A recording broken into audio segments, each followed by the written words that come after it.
And we are ready to go. So, hi everyone. Welcome to Wavedash 21. It's been a while since we did one of these, and it's an absolute pleasure to have TheMainManSWE and and what an honor to be called that. and What's up, guys? and Mangetty Rip. SWE here. Yep. Well, what's up, everyone? A pleasure to be here. A pleasure to be with these fine lads here. Looking forward to good conversation. As always. Absolutely. Always. And today we're going to talk about season 6 of The Wire. Yeah, no. But any. Oh man, actually, that one was solid. Yeah. So we're gonna talk about season 4 of Tekken 7, of course, and yeah, I think we've all had enough time with it by now. I mean, in terms of balancing changes, it's a very, very conservative patch. Even more so than, like, I think season 1 to season 2 was quite, some of the changes to the characters were quite radical. Then season 3 was more conservative, and I feel like season 4 is even more conservative than season 3. But what are your guys' thoughts, like your general thoughts on season 4? General thoughts on season 4. I think, and I guess we'll go into it more in detail later, but I suppose, just initially, if we're going to talk about it, that the netcode is the biggest thing about it, right? Yeah, for sure. One of the things that has kept people really happy and playing the game more than probably ever they have before. And just all the, we'll go into it later, but that's been the main thing, right? And then when it comes to the changes, the characters, the new moves, it's always good to have new moves and stuff, because people can get excited that they're able to utilize these moves in different ways, and I see people already figuring out the best ways to use them, which is pretty cool. Balancing, like you said, though, pretty conservative. Didn't see much changes to that many characters, but then there were some significant changes to some characters too. So yeah, interesting. It's been interesting so far. Sure. The season 4 netcode is the best thing about it. It's amazing. So sad to see it took so many years to get it, but better late than never, I guess.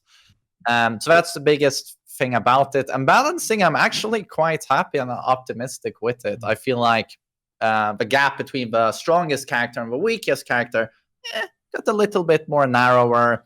And characters that have been historically really bad, like Gigas and Lars, got some really interesting changes in that it doesn't really... I feel Gigas is more solid than Lars. He's the better character, but they both have interesting new mechanics that I feel open up new mind games, and suddenly they're more fun to play, and they're slightly better. And I feel that is much better than transforming them into like top tiers. I don't believe everyone has to be top tier. I agree. So I'm quite happy with the balancing, to be honest. And Armor King with his new Shadow Needle. Shadow Needle is also more fun to play. Overall, I'm super optimistic. The only like real duds to me is Bob and Devil Jin. With Devil Jin, I'm hoping they revert Upward 4. Yeah, that changed. And with Bob, Upward 4 and CD1 has to go. Both of them, I feel. Yeah. But that's my opinion. Yeah. But very, very positive. No, and I agree. Pretty much with all of that. I mean, I think the changes are mostly all make the game better. The netcode is it's exactly what the game needed, especially in these times. It's great to see, and I think the general consensus is that it's pretty damn good. It's the best netcode I can think of for a 3D fighter. And I think Harada has said multiple times that the challenges for creating netcode for a 3D fighter are quite distinct and unique as opposed to a 2D fighter due to all the animations. So, this is way better the netcode than Soul Calibur or I mean, there aren't that many 3D fighters out there, but it's certainly better than Soul Calibur. It's better than the few games of Dead or Alive 6 I've played. But it's pretty damn good. I mean, it's a... I also want to mention that it's like even the netcode buff have made it so that players who are in regions quite far away from me, the game now recognizes as, well, these guys are viable to you now. The connection is so good, but suddenly I'm playing ranked and I'm playing against an Iranian Tekken champ. And suddenly I'm playing with people from like I never got paired with these guys when I've played a lot of ranked. It's awesome. Usually it was Europe, Italy, Spain, Finland, but now it's like the search area is so much greater, and it's so much fun. Yeah, it's great, man. It's like I've been able to play sets with a lot of the Saudi Arabian guys that I've known for a very, very long time, and now I'm actually play them, and it's playable. Not just playable, but like legit. Like it's legit. If I'm losing, it's because I lost, and if I win, so it's super, super good. I think above all else, the most impressive thing about the netcode is that I can play an Italian in 5 bars. That blew my mind. When I found an Italian and it said 5 bars, I thought there's nothing more to say. This is amazing. Yeah.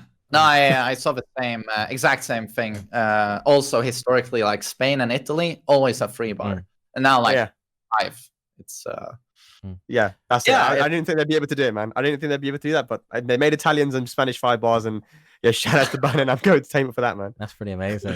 It's magic. So like, what's the farthest distance you guys have had a playable match?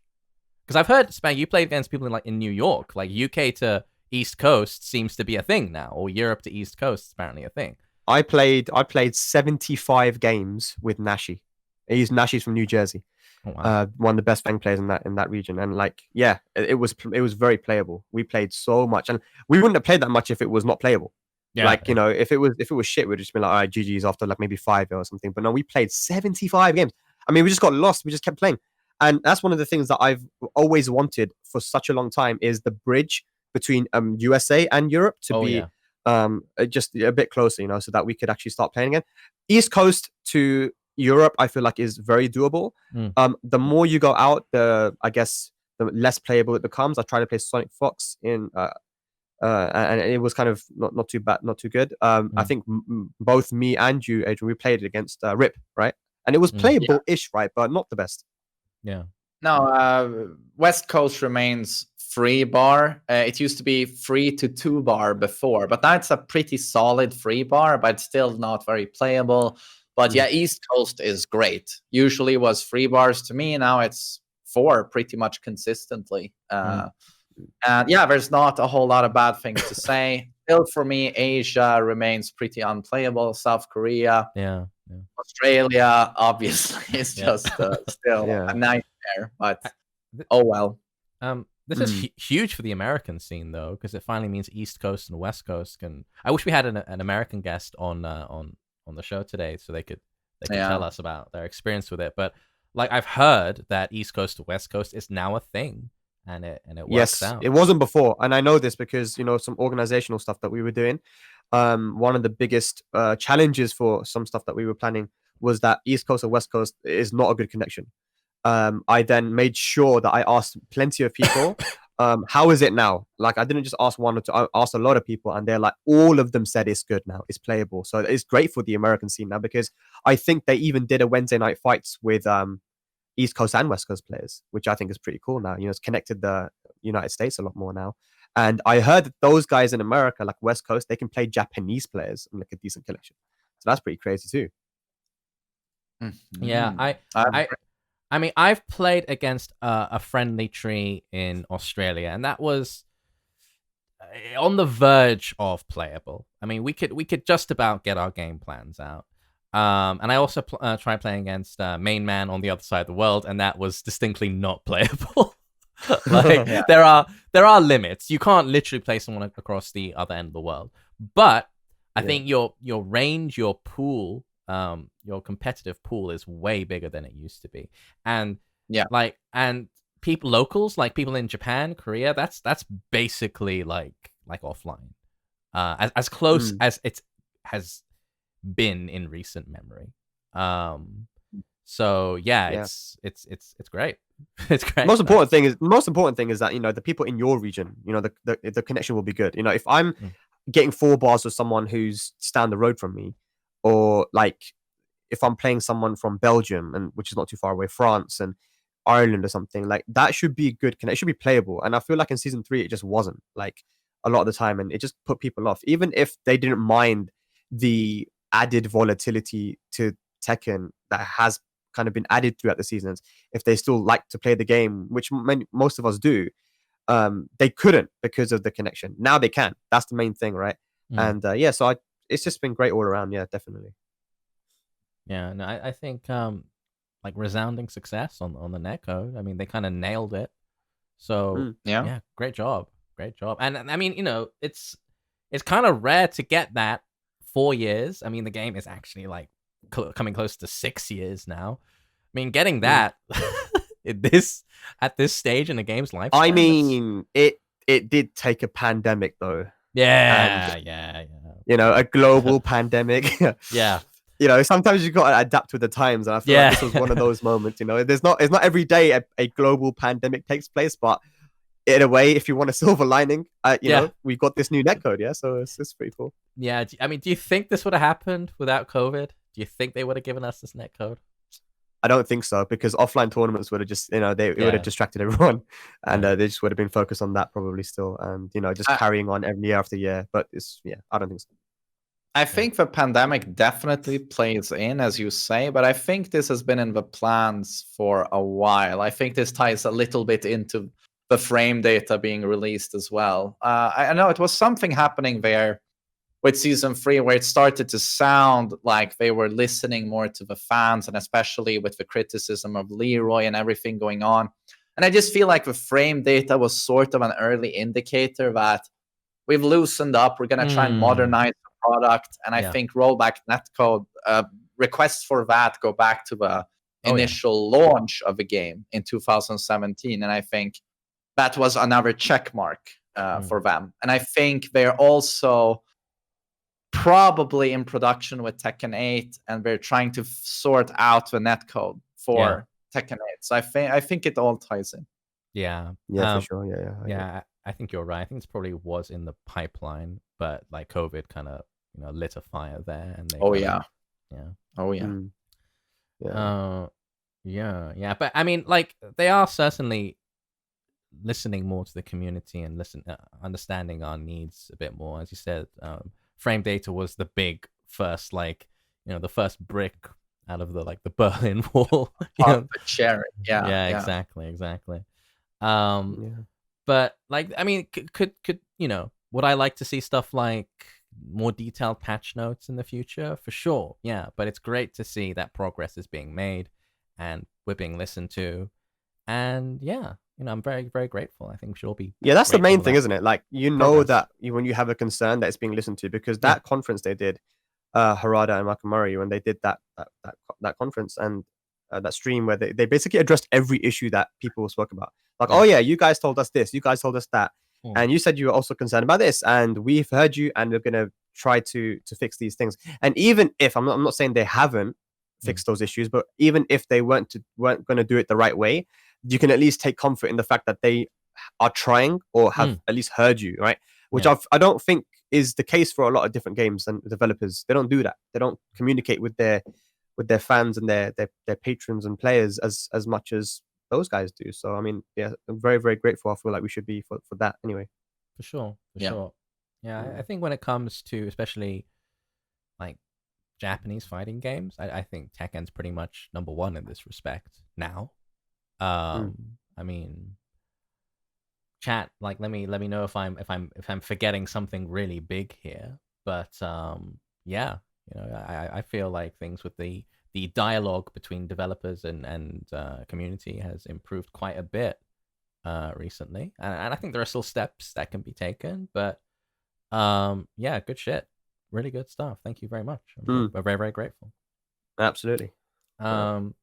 Okay, so let's talk a bit about the balancing changes. We grazed on it a bit earlier, but I guess all three of us are happy with the general direction they've taken. Or are you not? Except for Katarina being overpowered, I think it's OP. Yeah, Eddie and Katarina. Yeah, too much. Delete. The thing is, I was hoping that this would be and I was very doubtful they'd do this, but I was hoping Season 3 to Season 4 would be like a Tekken 5 to Dark Resurrection deal, where the majority of the changes were nerfs. Actually, I really do feel, and I still feel that the majority of the cast is entirely too strong. I am an advocate of buffs over nerfs, but I also think that the characters are so, like, I think they outshine the system at this point, and there is an imbalance here. Like, the characters are stronger than the system, and I think the game would be more fun and deeper if those characters were toned down to give way for more individualistic player expression. That's what I wanted to see. But having said that, the game Season 4 is, currently speaking, probably the most balanced version of Tekken 7 ever. Oh yeah, ever. Yeah, I mean the thing about it is that, like, they've added in these mechanics, and you can't expect them to get rid of them now. Yeah, like this spike into launcher hitting grounded, flipping you over, that kind of stuff that didn't exist before, which exists now in quite heavily now in Season 4. You can't get rid of that stuff, which it's like this vortex thing, like a Kazuya forward 4, a Devil Jin back 4, these Horong Plasma Blade back 3, these sort of moves. So I'm not going to get rid of that stuff. That stuff is quite annoying to a lot of players. But like you said, it is balanced in the sense that most characters have this thing. Most characters have these things that can put you into a vortex, and the Oki is really strong. But what I want you guys to do is go back to Tekken World Tour Season 1, in 2017. Just watch a match. Watch JDCR versus Saint or something. And just look at the combos they do. You'll be surprised. You'll feel like it's a different game. It really is. You watch it and you're like, he didn't get the wall from that combo? Like, wait a minute, what? Is that the optimal stuff? Like, JDCR, like, watch these guys play, and it just seems like a completely different game. So I'm hoping that... I actually like the direction. And this is answering your question. I like the direction because they have balanced... they made, worse characters a little bit better, but not too much so that they're too overwhelming. We'll talk about Kunimitwo later, but she hasn't come in and she hasn't joined the game as a broken character like Leroy, for example, or Fahkumram. And I think I'm quite hopeful for the future, and maybe I think it's more of a mechanical thing more than anything. What they need to do. I find it interesting you mentioning Jack and Dragunov in Season 1 with Dream Team. They had so much success with Saint and JDCR. Yeah. And I took a big look at Dragunov earlier today, and it's like, it's almost laughable how legacy he feels compared to many of the DLC characters, or these really buffed legacy characters like Paul, still like super buff, Jin, super buff. And Jack, like, what a genius Anakin is, because that character, it's like, you look at it, as you said, Spag, his combos, it's like his wall travel is pretty much half.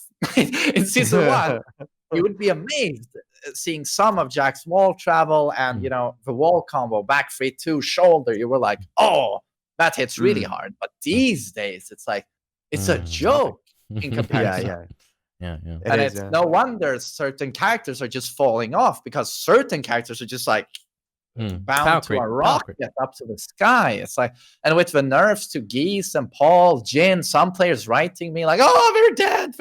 And I'm like, they're still godlike. For example, with Geese, some people saying Geese is dead, and it's like, no, his fucking Moon Slicer was super overpowered in Season 3.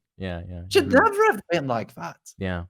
I mean, we'll talk a bit about characters later, but I mean, I was talking a bit about Dinosaur with Dinosaur a bit earlier about who we think the best characters are in Season 4, and I honestly think it's probably just to be straight up, I think it's Geese, Julia, Steve, to me.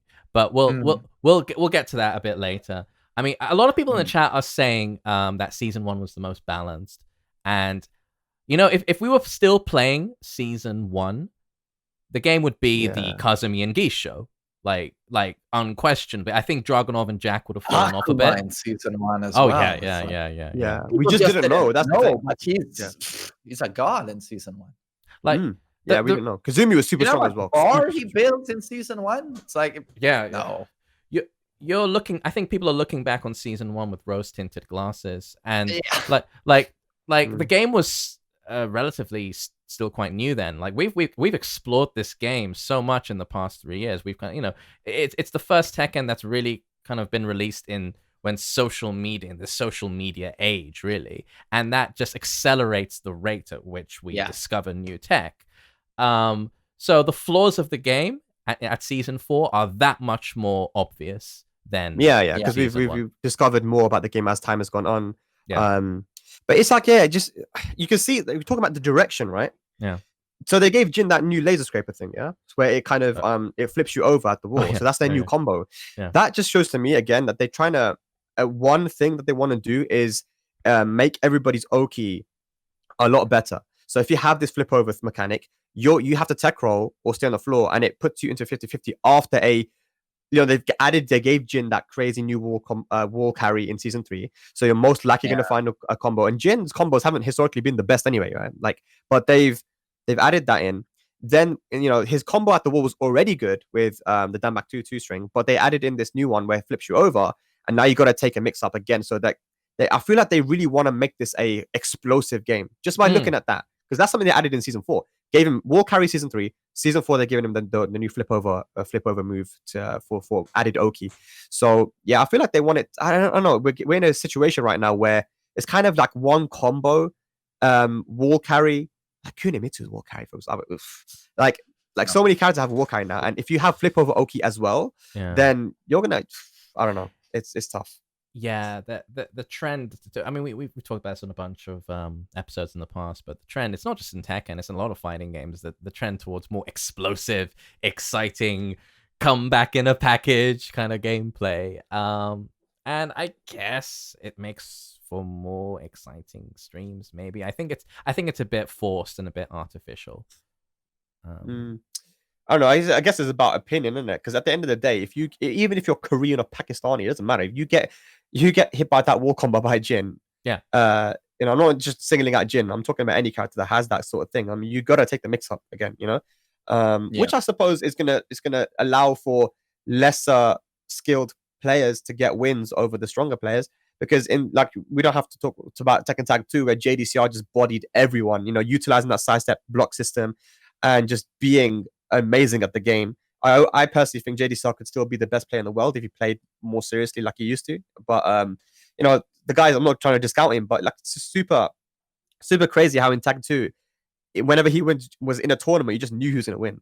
Now at least we have a situation where it's like, okay, I wonder who's going to win here, because there'll be times where Arslan doesn't even make top 8. Maybe like at Evo Japan, even though there was Leroy. But Chikurin, no one really thought Chikurin was going to win the world tour. And he ended up winning it. Nii didn't win. People were, so we're not getting the same results, which I think is good. I know we haven't had offline tournaments, but it's good to see that there's a bit of variety anyway. And it might be down to that system change. I don't know. Yeah, I think if you give JDCR strong movement, is arguably the best player in the world. I think he's just so hurt by the movement. And it just reinforces it, seeing him go immediately with Dragunov and dropping Heihachi very early in the Tekken 7 lifespan. But honestly, this is just a continued simplifying or dumbing down of Tekken, which has been going on since, honestly, Tag 1. And it's just something we accept, and the game is just full of dumb shit. It's still a great game, but it's just full of dumb shit, and the bloating is extreme. I know Leffen has been talking about it. I've been talking about it before, and I also feel like there's just too much stuff in the game. And I think Bandai Namco see stuff as production value. Look how much stuff we have. They never want to take 50 characters. Out. Then you have move lists that are 5 books, and it's when do we have enough stuff? Can anyone really learn to apply all of this stuff? No one can. And then you have, it's people hate when people say it, but it's Rangshu winning. Did he win because he was an amazing fucking player? Yes. But did the character Kuma have something to do with it? I think absolutely so. Yeah, unfamiliarity is huge. I mean, how often do you get to play against a Kuma player of that level? It's very rare. And again, it's not to bring down Rangchu's play on that day. He played out of his mind that day. But it is another factor to consider in that equation. I mean, look, at the end of the day, season 4 compared to season 1, it's almost a different game. I feel I'm not saying for better or worse, but at least for in my perspective, I want to ask you guys this question: if you were a newer player, and you joined in season 4, do you reckon it would be off-putting to you with how much crazy stuff there is in the game now compared to season 1? Do you reckon, the reason why we saw so many new players come and stick with the game in 2017 was because the way the game was back then? Should it go back to that sort of style now? Would it prevent? Will new players be prevented from playing the game with the way it is right now? Is what I'm asking. I think a more important question is the game better for all this stuff? Is it better for having, like, so many moves are sort of viable with each character, and there are so many characters? Does this make the game more fun? Like, they added 1 billion non-jailing mid-high strings for season 4. Are these moves fun to deal with? Is it fun to like learn? Oh, that's the mid. Got to duck the high. Like, and those, like, at a high level, those are just combo filler generally, or punishment tools. But they're actually quite OP if you don't know to duck the high. But once you do, they're kind of redundant. As I said, there's combo filler. So, like, is it fun? Is it fun to deal with those moves? And I don't think so. I mean, you mentioned, main man, like, they've added stuff, but stuff is not depth. I see depth as a set of tools, and you can, like, they don't have to be that many tools, but that can be used in infinite ways, infinite possibilities to express yourself and create a game plan. And yeah, I think it gets away in that. I think it obstructs it. I mean, I've said this like 1 billion times on this show, but it's just too much. And I think the game would be better were it not for those things. And it would be more inviting, and it'll be more fun at a high level too. Yeah, but it's pretty apparent also that they have no clue what to do with a lot of characters. And it's easy to understand why, in that usually you'd have a Tekken game, and then 4 years later a Tekken game, and then maybe 5 years later another Tekken game. And between those 5 years, the balancing team decides, okay, change that a little bit. Now we've had, like, I don't know how many balance patches and seasons where you get enough changes to almost justify a new Tekken game with every single new season and patch. And it's like, they've worked on these characters. It's almost like you've seen 4 regular titles, Tekken titles, in all of these changes. It's like they're just changing the characters more in 3 years than they've done in, like, what, 10, 15 years? I don't know. So it's probably no wonder that they're maybe a little bit lost in, like, what do we give Heihachi? What do we give this character? And suddenly everyone gets a high or a high mid or mid high, whatever. Or season 3, it was basically combo utility. But they know that we want changes because, no matter if they nerf or buff my character, I just want to see changes because it freshens things up to me. But it must be super hard to do this. And with 50 characters, how? Well, it gets exponentially difficult. To answer question, it's like, as a new player, no, I would be like, how the fuck do I get into this? Yeah. And it's like these days, I mean, I've been playing Tekken for 25 years, but there are at least 10 characters in this game. I know it's horrible to say, but I just dodge them.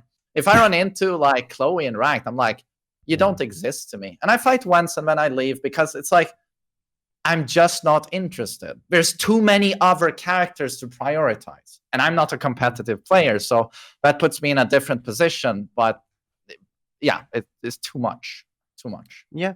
No, I agree with that. with that. You make a great point as well, that because it's been this system of, like, Tekken game, 4 years, 5 years, another Tekken game, and now for the first time they've actually had to change the game during those 4 or 5 years, and it seems like what they've maybe done it too much. Instead of just changing characters, they've thought of different ways of what can we do to make it different now, and they may have changed it a bit too much, more than they should have in hindsight. Because, like you said, realistically, what we want is just changes, not necessarily buffs or nerfs. But that Katarina was a great example. In season 1, she was a certain way.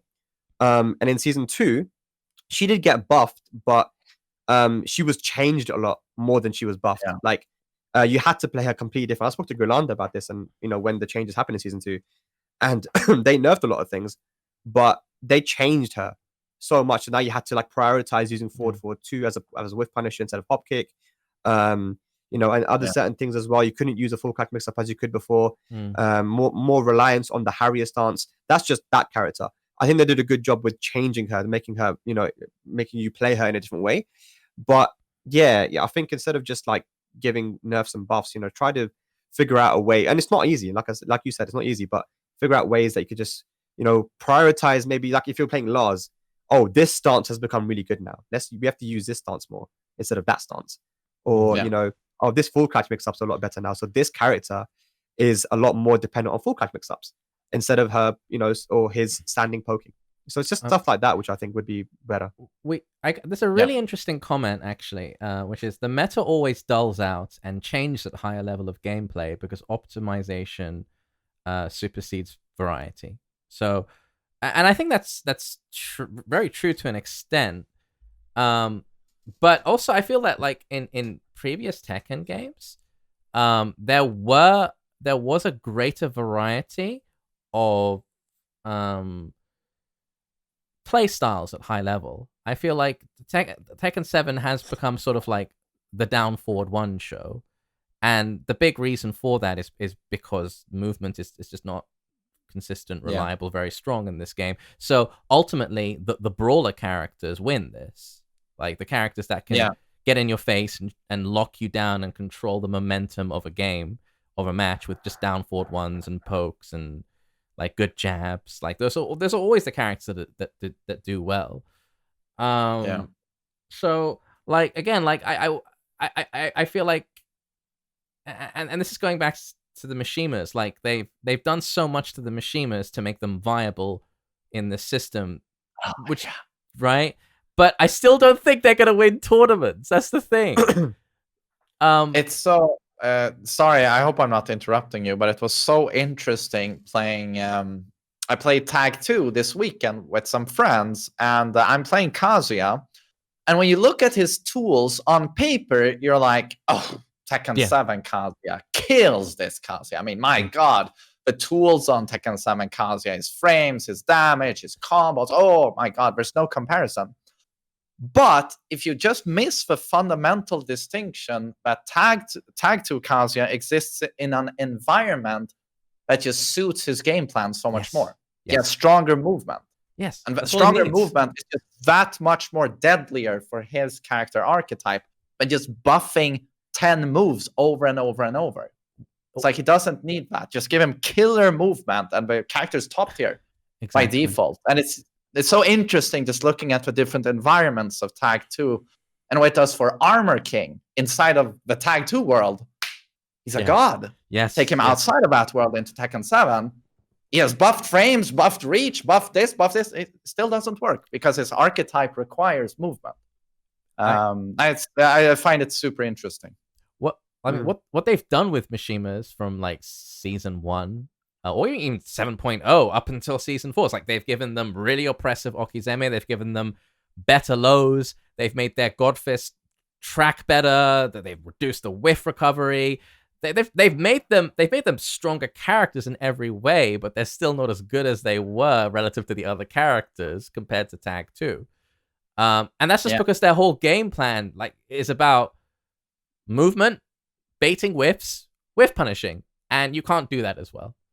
And I was hoping for season 4 that they would just give him a better backdash, give him a better sidestep, but they of course they continue in the direction that they have for the past 6 years, and that they gave Kazuya a safe mid counter hit combo, from Wavedash, which sounds great on paper, but it's not gonna make him win any tournaments. He still has the same problems that he did before. He can't control the pace of a match. He's still gonna get down forward 1 to death by Shaheen from the other end of the screen. But it's that's the way Tekken 7 is. It's poking. I also don't know about that, man. Like at the end of the day, like with how the game is now, like I feel like most characters can win tournaments. Oh, they can. Think about it. They can. John Ding won and was very consistent with Eddie. Yeah. And that was predominantly, if anyone that's played John Ding and knows the guy, he has a very strong mind game. Yeah. And so he's taken this character Eddie, and a character that which most people say is probably the weakest character in the game, or one of them anyway. And he's been able to win because he's able to know what you're going to do. He conditions you with those very limited tools that he has, and puts you into 50-50s. With his mix up potential with Eddie isn't the best, but he still does it, and he manages to win with it. Now, I think a lot of it is down to the player than the character itself. And that's very important that we need to talk about. Because, for example, when Julia came out, and I was so confused as to why people weren't winning with her, because I'm like, look, on paper and even in practice, like, this character is very strong. And other people are like, oh, I know, but I don't know, feel like, I don't know, she's not that strong, I can't win with her, blah, blah, blah. And even Bronson was saying, like, I don't want to misquote him, but even he was like, yeah, this character's good. And I think certain people are just playing her the wrong way, trying to focus too much on 50-50. She's a very strong character. And now all of a sudden there's like, I think ever since Mikio's performance at EVA Japan, people are like, damn, Julia's really strong. And even like pro players like Book and other people are saying, oh, we need to nerf Julia. So it's like, let's not, like, I don't know. I think that Kazuya could very easily win a tournament. It's all about the player. Absolutely. Let's say if Chokse started to travel, if Ikari started to travel, like if these people, these strong players that don't travel, if they started to go to tournaments, what would happen if all of a sudden then Chokse won a tournament and then Boa Love, let's say Boa Love and Chokse start traveling everywhere, and then they win tournaments and people are like, oh shit, Kazuya's really strong, we need to nerf him. I think we focus too much on like tournament. This is a separate point, but we focus too much on tournament wins to say how strong a character is. I think we should look on paper, and I think on paper there's so many characters that can win tournaments, man. Like because the mechanic change of, once I've hit you with, like, for example, Kazuya, I've hit you with a Hell Sweep. In tag 2, I could stay on the floor, eat a down back 3, and get up back into neutral. Now, if I stay on the floor, forward, and even if I try to get up that forward, I block it, and you're safe on block, right? So it's like the mix up after the Hell Sweep with Kazuya is very hard to, difficult and annoying to deal with. I'm not complaining. I'm just saying, and I've been watching, Main Man, you've been part of Ryan Hart's Kazuya League. The amount of comebacks that character makes, because it just takes that that's his thing. Or, that's his thing. One Hell Sweep. Once you've hit that Hell Sweep, you're in a vortex now. You're forced into a vortex because of the ground hitting forward. That's Tekken 7. Oh, you got a knockdown low? That's unseeable. It's like, comeback king. But yeah, no, I'm not complaining about Kazuya. He's a great character, and I don't want that to change. But I feel like the system maybe rewards certain characters a little bit too much. But yeah, that's a very subjective analysis. But I'm happy with Tekken 7. But would I hate stronger movement? Absolutely not. It would allow people to be more creative with what is already there, in my opinion. And yes, I mean, certain players, a lot of players, players are more important than the characters. It's like, you brought up an example there, and I love the example of is it Akon, this late player from the Ivory Coast, that smoked knee at Evo? Like, was it or was it Jimmy? I don't remember. Yeah, but he made it look so easy with Lei. So absolutely, and Gigas won a tournament in Korea, I think, not too long ago. Yeah. Every character can win a tournament. This is the most balanced Tekken. Like, I think that I don't think that's even a subjective statement there. Like, at this point, there are some people who think that Season 4 is more unbalanced than Season 3. I'm not sure I agree there, but Tekken 7 has always been, relative to any other Tekken, incredibly balanced, even Season 3. Maybe not when Leroy was kind of doing his thing, but do you remember how they motivated that, saying Season 3 is more balanced? How? What do you mean? Do you remember how they motivated that standpoint, saying that Season 3 is more balanced than Season 4? Like, how did they? What did they say? Like, did they give some argumentation or explanation as to why?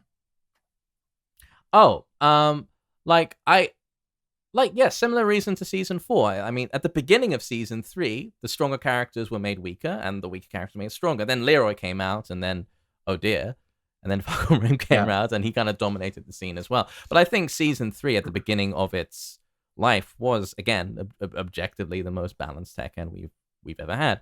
And I think feel people just get emotional, man. Yeah. People get emotional. Like they'll see the Bob changes in Devil Jin and some other characters and be like, "It's unbalanced game, unbalanced season. It was way better before." You know, it's just I think they think before they speak. I guess they have to think really hard about this. Not an easy question to answer. You know, if it's more balanced or less balanced. There's always a lot of hyperbole when it comes to, you know, oh, Bob is broken now because, well, is he? I mean, I'm not. I mean, he's definitely a lot stronger than before. And again, I think like any character in this game can win a tournament. Even Gigas. Kazuya certainly. Kazuya is super strong. But this game is not a new game. This game has been out for nearly 6 years now, and trends. I mean, you can see the trend. Like close range brawler type characters tend to be the ones that do the best, and that matches what the game is on paper, which is it's hard to use movement to defuse offensive situations. Yeah, that's it really. So that's why I think that you have to look on paper, man. You really have to look on paper because we haven't got tournaments right now anyway. But even if we did, we have to realize that it's the player that wins the tournament most of the time, not the character. Yeah, it's a balanced game. We won't talk about Evo Japan, but most of the time, you know, it's the player, right? So I feel like, okay, let's say, for example, if Ulsan decided I'm going to play Bob, I'm going to play this tournament with just Bob, and he wins the tournament. He beats Ni 3-0, he beats Lohai, Moel, and all these guys. What do you think people are going to start saying? You know, Bob is broken. Oh my god, nerf him. Let's say Ulsan won the Tekken World Tour Finals. You could easily have done it. You came second last time. What if we had Bob this season, Bob? And because that's one of his main characters, by the way. And if he won with Bob, then of course everyone's going to start complaining about him. But what about let's talk before that. Let's talk before Ulsan uses Bob. Let's talk before a tournament win with Bob and look on paper and say, is it reasonable for him to have a 15 frame launcher now, which he's never had before? Which was always one of his weaknesses, but he was still a good character. Is it reasonable for him to have Crouch Dash 1, which has insane pushback on block and is decent on block as well? It's not like -9, I think it's a -6 or something. And it's a launcher on normal hit. Is that reasonable? That's what we should be asking. Instead of looking to, I'm not saying you guys are doing this, but what I'm saying is instead of looking to like tournament wins and stuff like that, let's just ask, is that reasonable? And if we can analyze it, and say, nah, I don't think so. With the way Bob is, he doesn't need that, and I think it's really overwhelming. Then we should proceed from there. Do you want to go first, main man, or can I take a stab? Yeah, I just wanted to maybe chip in that and the humility of knowing that even someone like Ni was like, Akuma is trash, for like what 2.5 years. It's like, those guys even, you know. It's literally the world is upside down. But it's like, okay, maybe this game is very, very complicated. Yeah. I mean, Tekken is like, you know, a boundless ocean. Its depth. It's like even the best player in the world can get Akuma wrong, who was kind of an unknown quantity at that point. And Akuma at that point was way stronger than he is now. And I actually feel that Season 4 Akuma might not be top 5 anymore. But I think he's top 1. You still think? Yeah, so? Me too. I think at this point. I think at this point we'll see though. Like we'll see when it comes to tournaments if he still pulls through. But I think the damage nerfs have built up to a point where he can't rob you from a down 3 or a down 2 anymore. I don't he still hurts like a truck, and with those easy mode combos, and now, you know, dick jab into EX Tatsu, and the damage is still there. It's still enormous. And he still 10 frame launches you. Still builds a lot of meter. Still has a down 3 that, you know, if he goes for the big boy combo is what? Up to +7 on block. Should you block it? Otherwise, he launches you for God knows how much damage. I think he's still number 1. It's like, and I feel like we might be getting it's dangerous and it's scary to think that we might just be getting used to Akuma having that damage now, and I don't ever want to get used to that. I don't give a damn if the Akuma players are going to start talking shit about me in their Discord. I don't care. Like, I don't want to get used to that shit. It's so unreasonable. I hate it, and I think most people hate it, right? But It is what it is, man. You know, Whatever. And why did they buffer range on his down 4? That I did not get. That was a weird That's one change. of the most important tools. You needed like that. it was already perfected by Pakistanis going tip range. No one can punish. It's like, and then you buffer range. I don't know. Yeah, it's stupid, man. I don't know. It was funny because I was talking to Super Akuma about it, and he's like, "Oh my god, Spag, Akuma's dead now." I was like, "Really? What's happened?" Because I didn't know about the patch notes at the time. So I was like, "What happened? What happened? What's happened to Akuma?" Dude, they like nerfed the damage on this one move. Like I don't know what it is about Akuma players, but every one of them, they just seem to say that their character's dead when they get nerfed by like one thing. I remember when Sword players. Well, I'm not saying it's exclusive to Akuma players, but they do that shit as well. I mean, it's crazy. Like forward, account hit launcher got taken away, and everybody was like, "Dead character, trash," just forgetting that they can launch from a jab and then down 3. Like,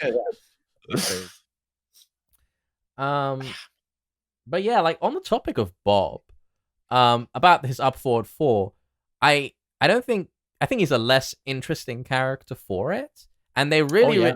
I think they really tried to with this patch. They really seem to want to plug in. There's so many characters got 12-frame punishers, like Miguel, Nina, Marduk for some reason. Yeah, Marduk, yeah. I'm really not on board with the Marduk changes at all either, to be honest with you. That one is insane. When you noted, that it also works from full crowd. Yeah. It was not supposed to have a dedicated 12-frame punisher from standing. He has some of the weakest while standing punish, and then like 2 birds with 1 stone, and they give him that. Like, why? Marduk is supposed to be like, the crazy nuclear bomb of a character. He explodes on you, and you can die off 1 launch, right? But he also, due to his frame data, he's a bit sluggish. It can be hard for him to get started in the first place. That's the design of the character. I get that. So why is his down forward 1 better than Jack's? Right? Like, that move should be like at least -14. You paid $6 for Marduk, Arya. You need to get something out of it. Like, why? Like, what is Gigas' down back 2 on block? It's like, is it 14. -14, right? What is Marduk's quarter circle forward 12. -12, yeah. Like, counter hit, 59 damage floor break. Like, as if Marduk didn't already have a billion good lows and mids. Like, he needs it. That's what I hear from Marduk players.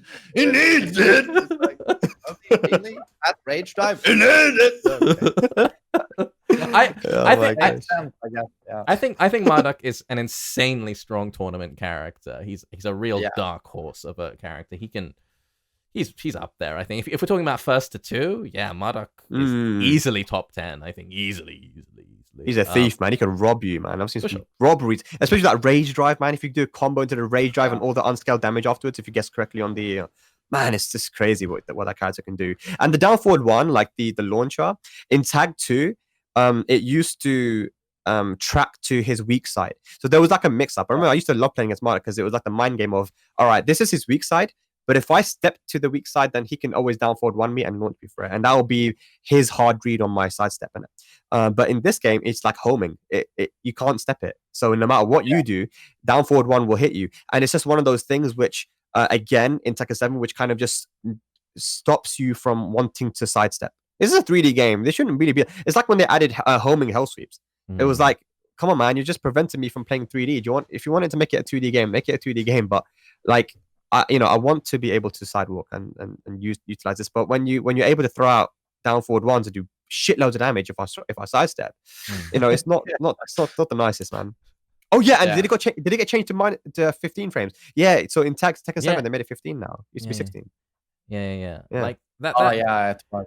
Yeah. Like again, that they did the same with Anna too. Yeah, Anna's used to be Anna's down 4-2 in season 3 was 16 frames. It was one of her weaknesses. Now they made it 15. The thing is, the reason I don't like that move is that like it'd be fine on someone like maybe like Jack. It's basically a better Jack down 4-2. It just doesn't match his archetype. It's like the same reason I didn't like Paul's shoulder in season 3. Like, why does this mix-up character have such a strong panic move? I mean, and then they fixed it for season 4, which is great. Like it's quite consistent to punish now. The pushback's been reduced. You don't get a free Death Fist anymore. You kind of got a pseudo replacement with this new Power Crush, but it's not as good.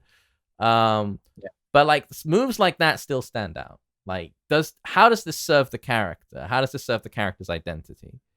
And yeah, you know, I think they could have done a bit more. And again, going back, it's a question of identity. Like, one of Bob's weaknesses was he couldn't launch you at -15. Steve can't launch you at -15. Anna couldn't launch you at -15.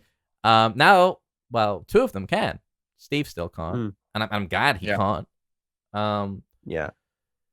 But it's that matchup-specific stuff that makes the game so interesting. Oh, Johnny, you're going up against a Bob player.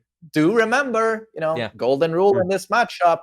You play Negan, you can just throw your Power Crush almost like nothing. He'll only do a 40 damage punish, can't launch you. Risk reward entirely in your favor because you get a launch. And it's I hate when they remove stuff like that. And it's Heihachi, like Heihachi's you know, full crouch while sending launcher, while sending free 1+2. I loved the fact that 99% of Heihachi said while sending 1 into Iron Hand. And then you were watching on elite Heihachi. As soon as you block the sweep, you know, crouch cancel electric, and it's like, wow, that's a really good player. And then they remove that, and now on average and advanced Heihachi, they do the same punish while sending free 1+2, and it's like, you don't remove shit like that, because that's the sort of stuff that in the end really makes this game shine, in my opinion. Yeah. Like that's the thing. Then is identifying what makes a character unique and making sure you keep that like by all means necessary. Like if, like you mentioned, Negan's Power Crush being -15 in certain matchups, then that wouldn't be launchable, and that's cool, right? Like that's something you got to take into consideration. But if you just make everyone the same character, if you just give everyone a 15-frame launcher, and it's not fun. That is just not fun. You know, matchups should be a thing. I know it's not a bigger thing in this game than it is in other, like maybe 2D fighters, but it's still a thing, and I think it's interesting as well. It's interesting to talk about, interesting to watch, and to see how people deal with that weakness in a match. And like Tekken is a deep game, and when you break it down on that level, like wow, look how he dealt with this weakness of his character, but managed to win the game anyway. You know, giving Heihachi that while standing launchers, like again, you wouldn't want to do that anyway, because Heihachi players are quite technical and execution heavy, and they want to be able to crouch cancel electric. They're not the kind of people that want to have an easy mode punish for that shit, you know? Even if it didn't make him a stronger character, like, I don't think many Heihachi players, mains, would be happy about that. You know what I mean? So, you got to identify what makes a character unique and just keep it, you know? Don't just make everyone the same. Bob's never had a 15-frame launcher. Why did you give it to him? Yes, he's a stronger character, but, you know, people shouldn't be happy about that if they are. I don't like up forward 4 as a move, what it implies, what it suggests, what it represents. I don't think Bob is suddenly like a massive threat for it. I think his same fundamental flaw from before is present here. The thing with Bob is that he doesn't really have any weaknesses, but he doesn't really shine in any one area as well.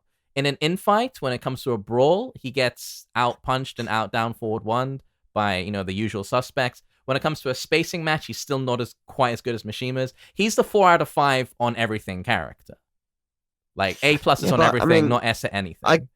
I get what you're saying, but I don't know, because with Bob, like sidestep 1+2, down forward 2, the Power Crush, his lows aren't as bad as people make him out to be. They're not the best, but they're not the worst either. Back 2, 13-frame mid, and when you couple that with the sidestep 1+2, you know, when you do back 2 on its own, you kind of have to be careful, because like shit, they might do sidestep 1+2 because it's a very common sort of setup, right? Back 2, sidestep 1+2, like.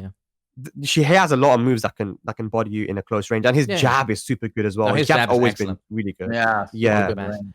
So I think he can fight. He can hang with people and that. I mean, we just haven't seen. The thing is, I've always been surprised as to why people didn't play Bob more. I think I he was really good. He was a really good character. He always was. Yeah, I mean, which is generally, I like thought he was good. Yeah, he was good in season 3, and he's even better now. I just don't see him as top 5 material still, to be honest. But we'll see. Maybe not. Yeah, I don't know. I wouldn't put him top 5 either. I don't think I've seen enough yet, exactly. Or looked into it enough. I don't to say top 5, but I do think that he is super strong, and I asked that on Twitter. The reason why I said what are his weaknesses, is because I was sitting there trying to figure out what are his weaknesses, and not many people were able to give me like a decent answer. I think the one thing you could possibly point out now is that his low pokes aren't the best. His lows are still fairly committal, which is one of the reasons why he just gets out brawled at close range and out poked. But that is what is the best in this game, that style of play. So the best characters are the best at that.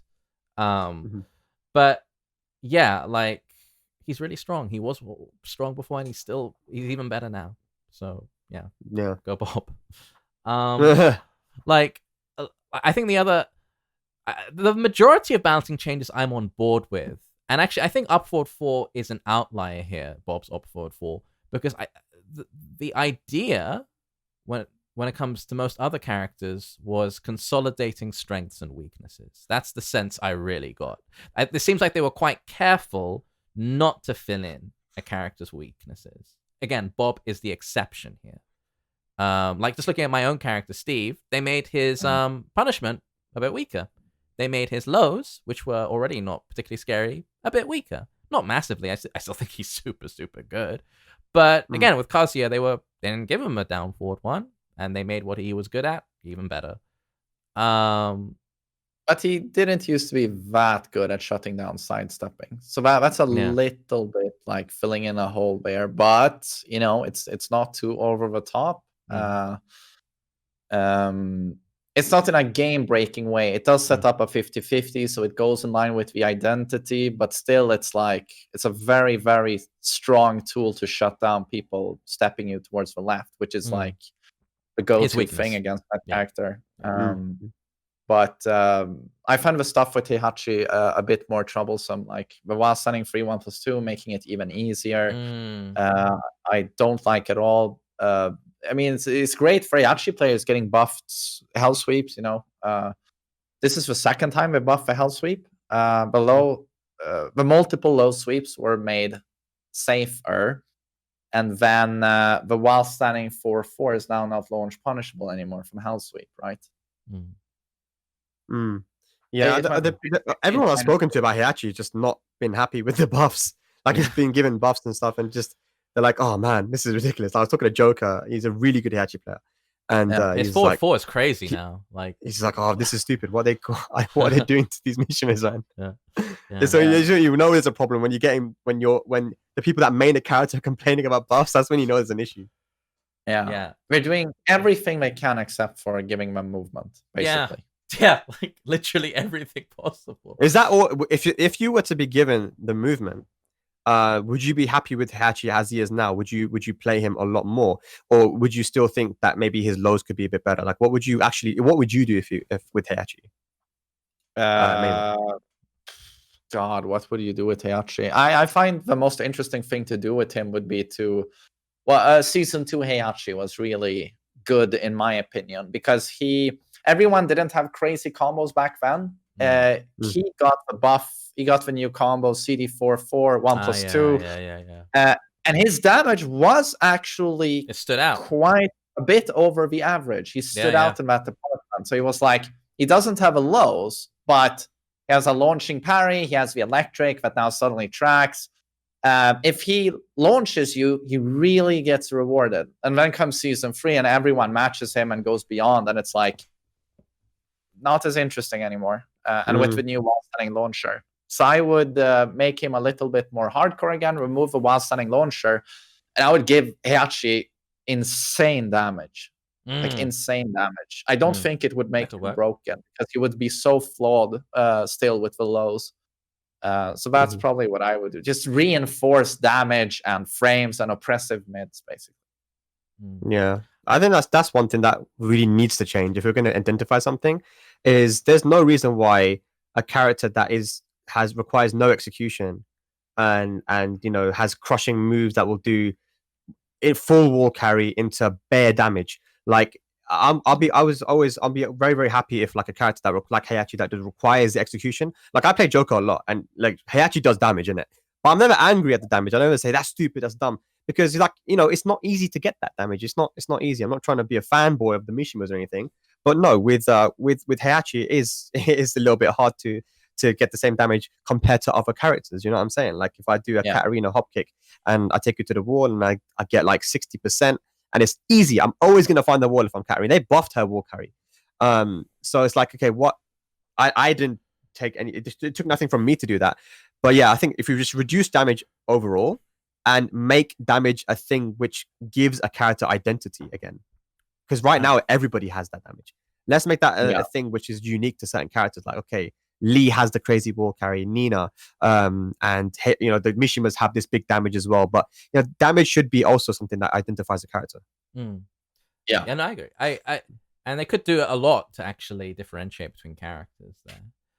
But like the sad thing about Mishimas is that, again, we're back to pre-season 3 where both Heihachi and Kazuya are kind of redundant when it comes to tournaments because of Devil Jin.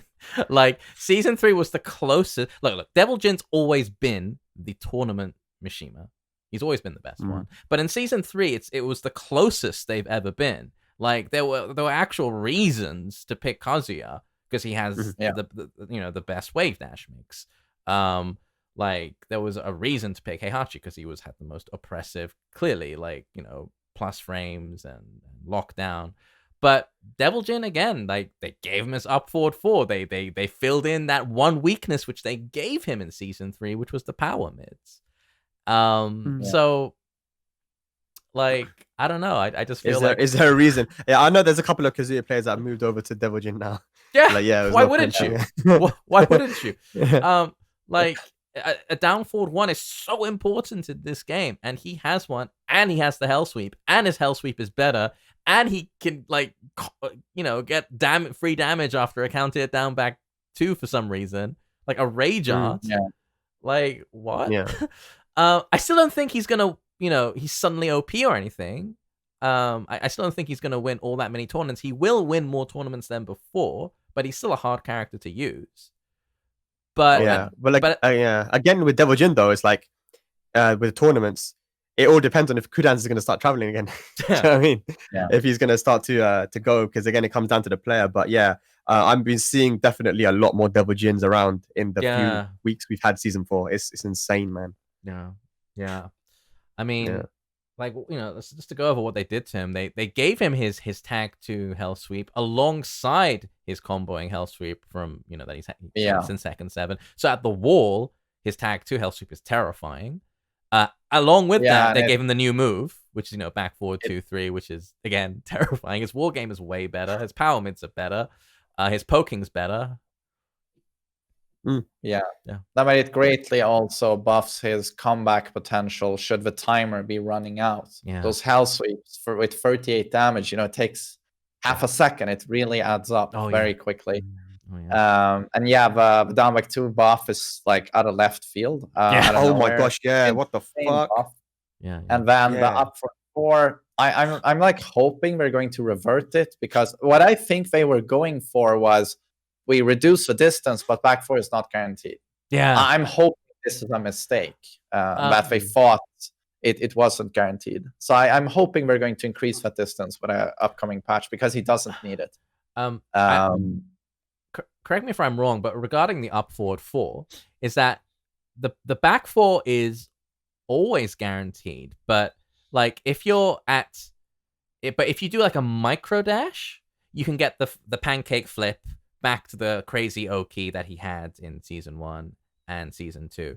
But usually all you get is like a standing stun, right? Unless you're... Yeah, exactly. You tag them and they're back turned and they go, and they are like -6 or a 7. I don't remember the frames. But getting the flip is not hard if you're point blank. It's not hard at all. And even still, just the fact that you get a follow-up hit, I just feel is too much on that character. And especially he still has, the glorious electric with instant recovery, tracking both sides. His hell sweep, they made back to 100% consistent now. There's no timing or anything involved. You just mash back to 1. Does the right scaling, does a shitload of damage. It ignores the scaling, doesn't it? It ignores the scaling. Now it's too much, and especially in consideration looking at like Kazuya, for example. No, I just fix the up for 4, and I can take the rest, I feel. What do you guys think about, Fahkumram and Leroy? I think they're both super strong and super, super easy, but I don't think they're clear number 1 and 2 anymore. I think they're easily top 10, but I think they've been chipped down enough. But we'll have to see. I think Fahkumram needs much more chipping. I think he's still a god. Like, Leroy's still really good, but Fahkumram is still like, I mean, nerfed backdash. I can't nothing. I can tell. He can still bumble around and just throw standing threes. Free are still like insane. His combos are great. I mean, back 3 was a big nerf, but he just has still so much crazy shit, and it's like guard breaks and I think the main still, issue, like, really good. Really, the main issue with Fahkumram was, in my opinion, with how many extensions he had from his moves, standing 3 and down forward 1. From a down forward 1, I mean, you talk about dinosaur Aria. Like, he hates. You've spoken to him about this as well. The amount of extensions you have from a down forward 1. Down forward 1 is a very staple move in Tekken. Yeah, it's a great way to start your offense, and even in a defensive manner, it's a good tool. You need if you have a good down forward 1. Then you're doing well. But he has a down forward 1, which is really good. But he has down forward 1 2, down forward 1 4, down forward 1 into stance, and then from there he has however many options, including a sweep, a sweep, right? So and a guard break, I believe, as well, right? So I mean, it's too much. I don't think that he should be able to go into the stance from down forward 1, because then the down forward 1 itself as a mind game tool becomes very oppressive to deal with. You think, damn, is he even going to go into stance? You don't want to sidestep because the 2 will catch you, and the 4, or it's just, I don't know, man. I personally thought that was a problem, and the standing 3 too, having however many options from that too, especially with the rage as well. So, and that's everything that a newer player would hate too. Imagine a newer player. Imagine you just start playing Tekken and you're like, okay, I want to play, and then your Fahkumram comes and starts pressing 3 2 1 2 like. It's not going to be fun for them. And if we can't deal with that shit, how the hell are they going to deal with that? Yeah, he can still sort of just bumble around all day and just lock you down with standing 3 and down forward 1s, and well, first of all, it's not particularly fun to deal with. It's hideous to look at, and he slides us 3+4. I mean, they chipped enough away it though. Like his 1-2-1 is unsafe now, and like his 3-4-3 doesn't give you a combo and counter hit. Like they kind of chipped away at all levels. It's the Leroy problem. It's like they fixed this. Okay, but what about those other 95 moves? It's like it's too much. Okay, that's fixed. And then it's like, okay, you look at the whiteboard and it's still like 90 fucking bits of puzzle that are fucking dumb, and you're like, I know they're going like, how do we fix this? It's like, Leroy, how many patches has he been nerfed in? Yeah. How many? I feel he's probably still like top 5. You could most likely argue. Just because he's easy. He's still super easy. I think what they did with Leroy in Season 4 is they really targeted his mid-range moves. Like his down 1+2 has very little range now. His forward 1+2 has very little range now. His orbital is slower. So they really want you to get in and down forward 1 them to death, which is great. I guess that forges an identity for the character at least. They want you to get in. I mean, okay. They even buffed Hermit a little bit. They gave 1 more plus. Like there was Hermit. On the Hermit 3/4 below, it's +1 instead of neutral. They really want to incentivize Hermit. Yeah, but honestly, now in Season 4, the thought has just ever more so than before, just in my head, grown. Like, what were they thinking with Launch Leroy? Yeah. How did that happen? It's like, it's just so mind blowing to me. Nerf, and he's still really, really good. And it's like, what was Launch Leroy? Who approved that thing? It's like, I don't understand. Did they look at the frames? His down 1+2. It's like, it forces crouch and it's neutral on block, and it hits from an Eiffel Tower away. Who thought it tracks to one side? It's like, who? And his orbital. Do you remember the original orbital? Yeah. -3. It was -3, 21 frames, and back 1+2, 12 frame. Like counter hit launch. The whiff recovery on that too. You could just like back 1+2, back, and that's basically what people did. The orbital hit grounded as well. That's yeah. That was quite something. Yeah, it was insane. Yeah, I think he's been through at least 5 or 6 major nerfs, and he's still top 10 easily. Top 5 probably. I mean, I don't top 5 ultimately. Yeah. I mean, and didn't they give him a new move which has like an added parry into it or some shit? Back to, and it's called Enter the Dragon. I don't think it's all that great. It's quite unsafe on blocks, terrible on whiff, but yeah, another reason to be careful when you're pressuring Leroy, I guess. Yeah, I don't know, man. It's not fun to play against, man. Like, you know, you have a Tekken character which has options defensively. You have hold back to block, sidewalk, hold down back to block lows.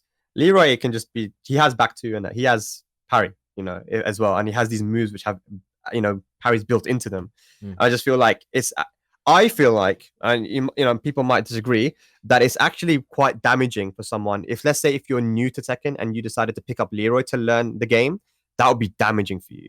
Because then you play, if you had to play another character, like your defense, you've learned defense by having to be like, okay, I'm -6 here, but fuck it, I'm just going to do parry and I'm going to get damage on it. But you haven't learned how to defend. And I feel like, people are kind of getting carried by it. Yeah. It's a cane. It's a walk. Yeah. For sure. Like actually, one of my friends was asking recently, like, I'm new to Tekken and who should I pick up? I'm like, well, Leroy's super easy and he's super strong. But the thing is that, like, is he going to teach you Tekken? No. Yeah. It'll put you on the wrong path, I think, if anything. It can teach you Tekken, but I mean, defensively, you're going to be shite. So, yeah, whatever. I always thought that one of the best characters to learn Tekken with, and who's easy to pick up and can do well, even at the highest level, is Kazumi. And I really dislike her new move.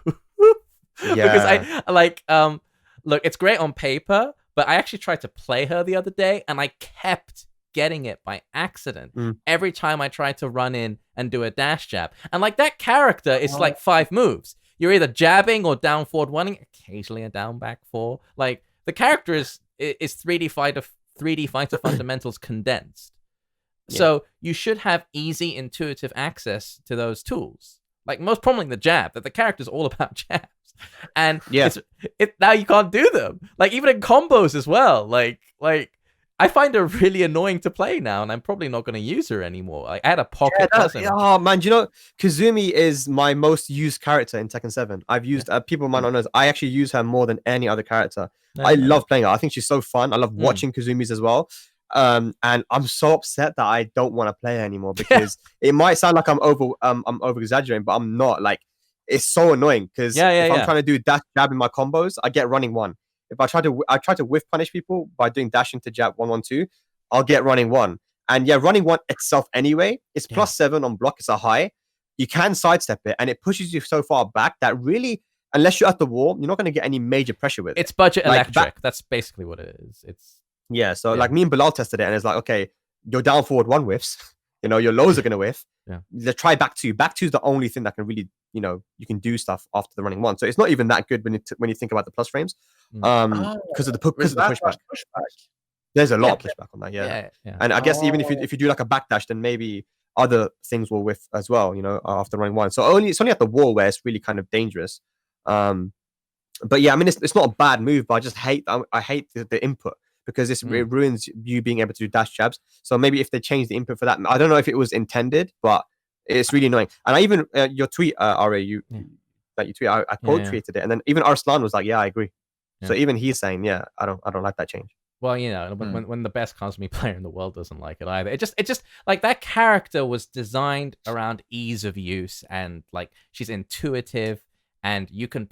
Like, the reason I like playing as this is because you can ultra focus on the opponent. I don't have to worry about really intense execution. I don't have to worry about, I can just hyper focus on the opponent. And now I'm constantly getting inputs that I didn't intend, and it really detracts from the main appeal of that character. And like, just make it running 1+2.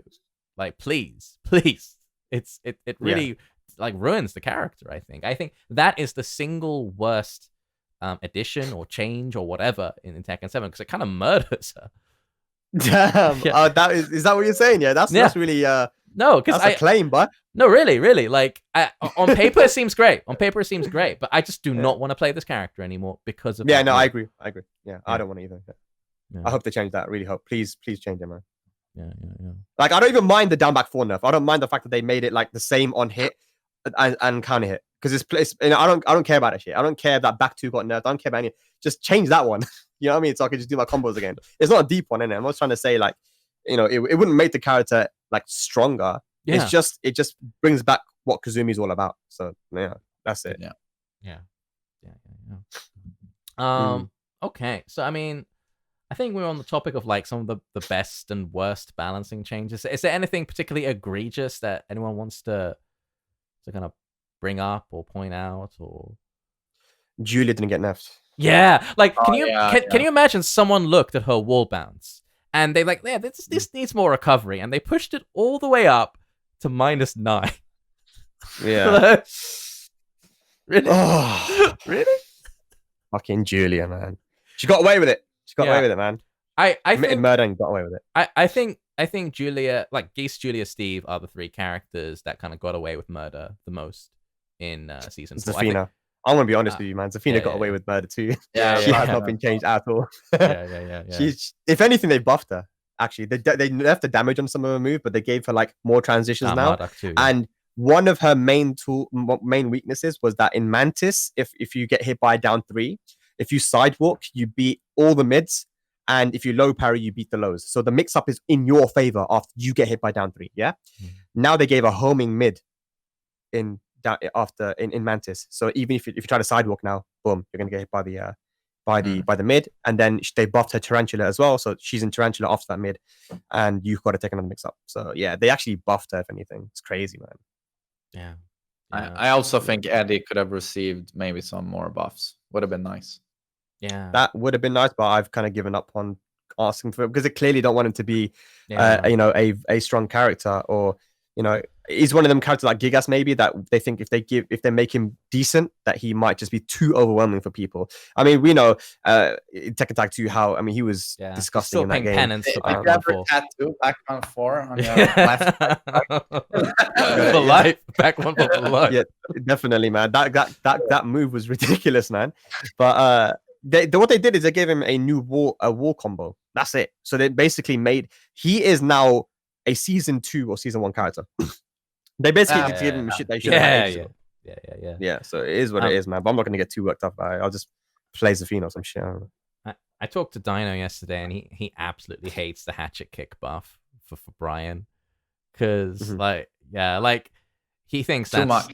Yeah, it's too much, and it's not what like good Brian players. It's not the signifier of a good Brian, like hatchet kick. It's it's just free damage basically, and it really helps sort of mediocre Brians sort of squeeze out wins a bit, but it's not what makes Brian, or at least good Brians tick. Has he enjoyed the punishment buffs, like 4-3, full crouch, down for 2-1? He hasn't standing for more range. He hasn't managed to actually play it much, but yeah, I imagine he's happy with the punishment buffs, but he's not on board with the hatchet kick buff at all. Yeah. It seems like these hard characters, they're just being made easier to play. It just kind of annoys those players that have been putting time and work into them, to get good with them and actually use them at a high level. And it's like, okay, now you're just making it all easy. Akuma with the EX Tatsu. Oh, yeah. How many Akuma players could actually do like the death combos before? It's like 1 in 200 do them consistently, and now it's like anyone. I do them. Yeah. Yeah. I don't. You know what? I don't actually mind that change though, because before basically it was super hard to even like use Akuma. He's a great character, but like not many people could combo with him. And now it's opened the character up. Like I know you hate him, and now you can actually use him. Now you can if you can't do FADC cancels, just use EX Hurricane. And I love that they nerf the damage of a hard option. So then they give you an easy option. But on, keep the damage. I'm a hard up. You know, maybe they wanted to nerf a character overall, but I thought it was kind of cool that, you know, you had a few guys. It was an exclusive club. Not anyone could enter, and they did that horribly busted shit. But now it's like open to everyone. It's like, but it's not very interesting anymore, but it's weird that it's the exclusive club on like the Street Fighter character. It's supposed to be this character that's supposed to bring in new players. I'm all into Street Fighter. I love it. But like the character was supposed to bring new players into Tekken, right? And like his execution in Tekken is way harder than his Street Fighter execution. Like way harder. It's on another league. Like if a Street Fighter player came to Tekken, like I'm gonna pick up Akuma, they'd be like, yeah, no, I can't do anything. So I think it's good actually that if you are a Street Fighter player and you like Akuma, then you can actually bring over your Street Fighter skills. Or you can buffer it down 3 into EX Hurricane and do good damage with him now. So I think that's what they always wanted with that character. Yeah. Again, it reminded me of before Tekken 7 came out, how we found out that grabs can be broken now with either 1 or 2, and there was like a lot more time for you to break them, because I just know people who had been grinding practice mode day after day after day to try to learn how to break grabs, and they were super good at it as well. And they saw that and they were so pissed off. I was dying. I was laughing so much, man, and I felt bad for them as well.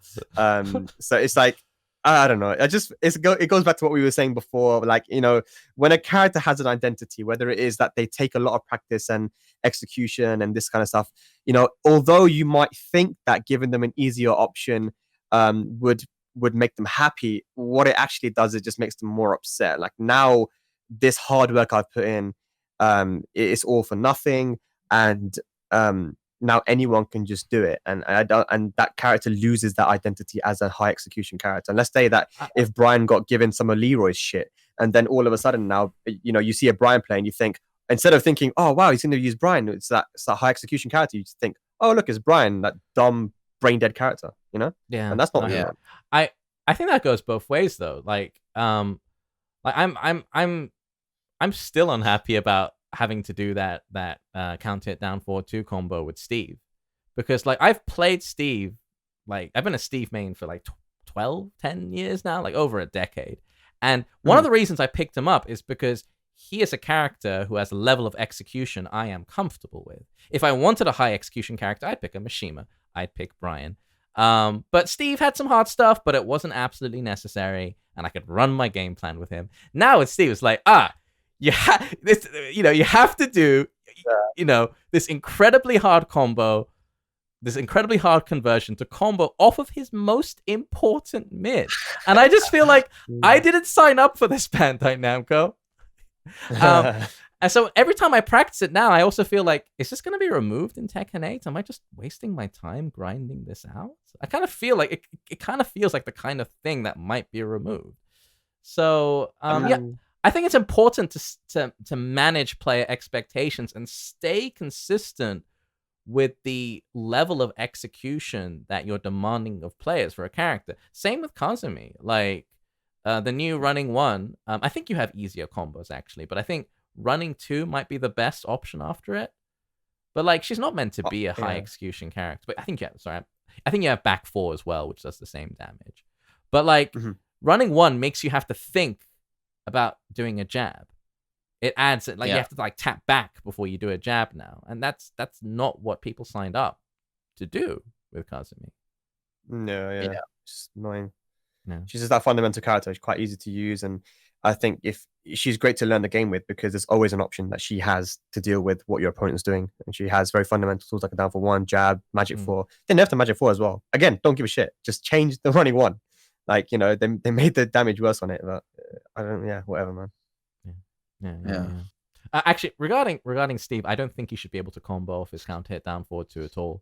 Like, that's a mid homing, relatively fast, like, and it's super hard to whiff punish because he can still duck cancel after it. So I think he should just get like a bit of damage and not a combo. He'd still be top 5. Anyway, did we talk about Kunimitwo?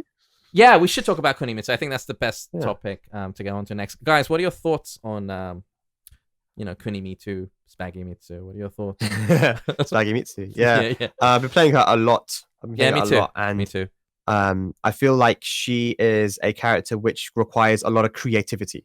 I don't think that she is on the level of like other characters when it comes to poking and stuff, but I think that when you take into consideration her back turn stance and her set stance and things, you need to play very creative, see how your opponent is playing against her, what options, and she has options, and then she also has the full clutch mix up as well, just in case you want to be a bit more risky and go for the big boy stuff. So I think pretty nice, man. Yeah, I think she's super fun. I think she's very expressive, and you get out what you put into her. I think she can be a bit like annoying to play against. Frankly, she's another character you have to lab against to know what to do against her. But she doesn't scream like consistent tournament character to me. She's not another Kazumi, Shaheen, Steve, Geese, the usual suspects. I think she's strong enough to win tournaments. I think she has all she needs. She has all the tools she needs, but I don't think she's going to make a big dent on the tournament scene. But more importantly, I think she's super fun, super expressive. And aside from a few weird hitbox issues concerning her forward 4 and back turned 1-3 when it comes to combos, that shit drops all the time and it's super annoying. I think they did a really good job with her. And I especially like how her combo structure is set up so that you have to choose, like, do I want wall carry? Do I want Okizeme? Do I want damage? Or do I want max damage but a side switch? So I think more characters should have that. And I feel like in that respect, she's kind of like a testing grounds for what they might be going for with Tekken 8. As in having to, reinforcing player choice. And another thing which is not gameplay related, but like Kunimitwo in Tag 2, boring, mundane, dry, just dry. Didn't give a shit. Like Ninja Shaheen, basically. She was like down 4-1 and down 4-2 the character. Literally, yeah. But in this game, she looks really cool. Her animations look awesome as well. And they've done that with like Zafina as well. I didn't give a damn about Zafina in Tag 2. In Tekken 7, she's strong, but she actually looks cool as well. Just like the design. And someone also made a point to me that, rage drives, like the rage drive's been, for her rage drive looks really, really cool. And I think as time has gone on, they've been able to, design certain rage arts and rage drives to look better. So if this is any look on what we're going to be getting in the future, I'm happy, man. She looks cool. Yeah, I agree. What are your thoughts, man? I can't add too much. I haven't played her almost at all. I have like 60 minutes with Kunimitsu or something, and she looks cool. From what I've seen of other people players, she looks solid. And then, doesn't look top tier, but I guess we'll see. But looks solid, very mix-up based. I like her moveset. She feels very unique. I like her costume. One thing I do dislike quite a bit is that ender where she throws the what's it called? Shuriken, Huraiken. Kunai maybe. It's something about the animation when that hits and she comes close. It just lasts a little bit too long. I feel like it's a long combo and then that comes and it's like it breaks the pacing a little bit too much. There's a lot of anime stuff with her. There's a lot of anime. There's a lot of cinematic anime. Like her Setsunagake 2. Oh, it's so long. It's so long. Like, I think that's something they're probably going to do for Tekken 8 as well, adding, like, little cinematic interludes with counter hits. Like, that's an experiment they tried with the Setsunagake 2. She goes, into that little sword kata or, kunai kata afterwards, and then you can do your combo. That's probably something I imagine we'll see more. This generally happens with a game, like, towards the end of its lifespan. They start testing ideas for the next iteration. You can see some new ideas, both visually and in terms of gameplay mechanics being tried with Kunimitsu. And I think they're pretty good. I mean, they're not, especially the combo structure thing. I think that's something that should have been in Tekken 7 in the first place. As for the little anime interludes, I think they're fine. I think they add a bit of visual flair, and they're not that long. Maybe like a nanosecond too long. They could make them a bit more succinct. Yeah, I agree. I didn't even think about that. Yeah, it's true. But yeah, like anything else you guys want to add about Kunimitwo? Yeah, I'm happy because it looks like they've now added in a character which they could have made really stupid, but they didn't. That she, she's unique and again has very unique things that give her an identity. And let's go back to that, man. I know she has ridiculous wall carry, by the way, like literally ridiculous. Yeah, but her wall game isn't all that strong. I think. I mean, maybe there are some tricky setups that I'm not aware of, but like her standing, like one of her big weaknesses is her standing lows. Like they're pretty pathetic. Oh yeah, they're not great. They're not great at all. Yeah. You have to kind of go full crouch to do some good lows there. Yeah, you have to be in crouch. She's got a scary mix-up from back turn with her throws. I mean, you have to set up your damage. You have to condition the opponent to respect you to open them up. You can't just like run in their face and do a big scary low and or get pressure, like that. Like even getting plus frames, you don't have any plus frames on her lows, right? Unless she goes full crouch. So it's still. I mean, so she has a clear identity as a character, strengths and weaknesses. What we don't want to see is in the future patches they just give her down back 4 more damage and fucking +6 in frame. That's what we don't need, and like that sort of thing. What we've been seeing, which is like, okay, if a character has a weakness, it's fine. We can work around those. As a player, as a competitor, that's what you should be trying to do, and that's fun sometimes to try to work around your weaknesses. But you don't want to get rid of that identity of her. But she got released and she's not broken or anything, so I'm happy. She has some really like unorthodox mix-ups actually, which is super super cool. Like her counter hit mid from Setsunagake 2. The animation for that is super similar to her while standing 2, which has a string follow-up, right? So what you can do is once you've conditioned them to expect while standing 2-4, you can then just do set 2, and they're like, is there a follow-up coming? But no, you're at -9 after your counter hit, your combo counter hit mid. So like there's lots of cool stuff with her like that, which I really, really enjoy, which is quite expressive and unique and interesting.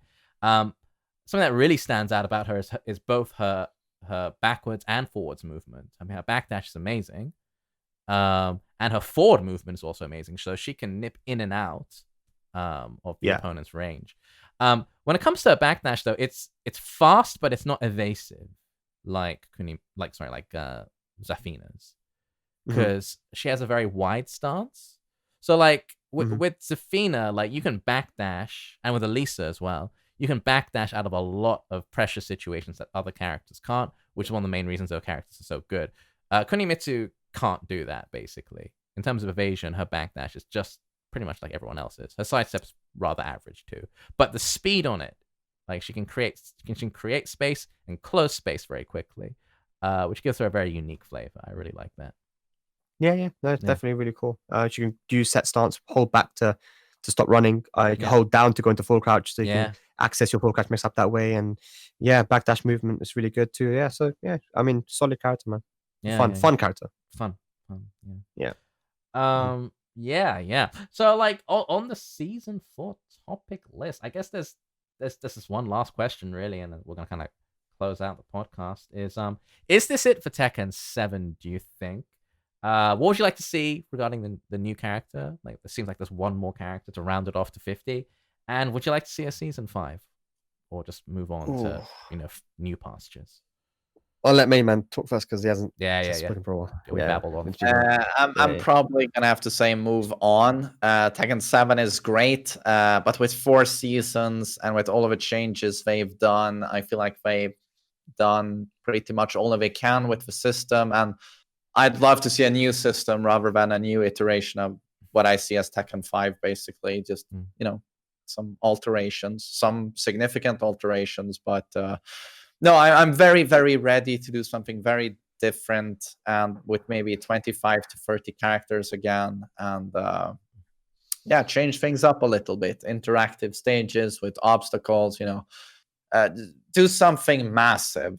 And next gen, I'm getting a little bit. The Tekken 7 is great. Season 4 is amazing, netcode and all, but I feel like we've seen a lot of Tekken 7 now, and it's a season 5 would be too much, I think. Yeah.